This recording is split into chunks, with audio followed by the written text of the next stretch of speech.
একটি মোরগের কাহিনী। কবি সুকান্ত ভট্টাচার্য। একটি মোরগ হঠাৎ আশ্রয় পেয়ে গেল বিরাট প্রাসাদের ছোট্ট এক কোণে।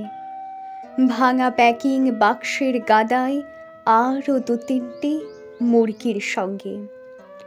আশ্রয় যদিও মিলল, উপযুক্ত আহার মিলল না। সুতীক্ষ্ণ চিৎকারে প্রতিবাদ জানিয়ে গলা ফাটালো সেই মোরগ ভোর থেকে সন্ধে পর্যন্ত।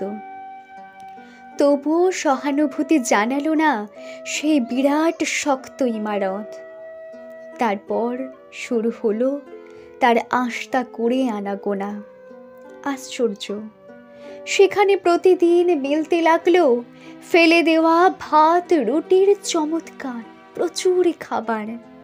তারপর এক সময় আস্তা করেও এলো অংশীদার, ময়লা ছেঁড়া ন্যাকড়া পড়া 2-3টে মানুষ। কাজে দুর্বলতর মোরগের খাবার গেল বন্ধ হয়ে। খাবার খাবার খানিকটা খাবার। অসহায় মোরগ খাবারের সন্ধানে বারবার চেষ্টা করলো প্রাসাদে ঢুকতে। প্রত্যেকবারই তাড়া খেলো প্রচণ্ড।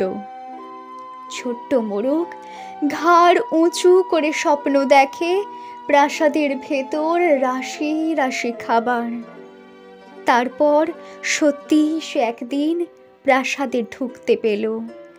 একেবারে সোজা চলে এলো ধপধপে সাদা দামি কাপড়ে ঢাকা খাবার টেবিলে। অবশ্য খাবার খেতে নয়, খাবার হিসেবে।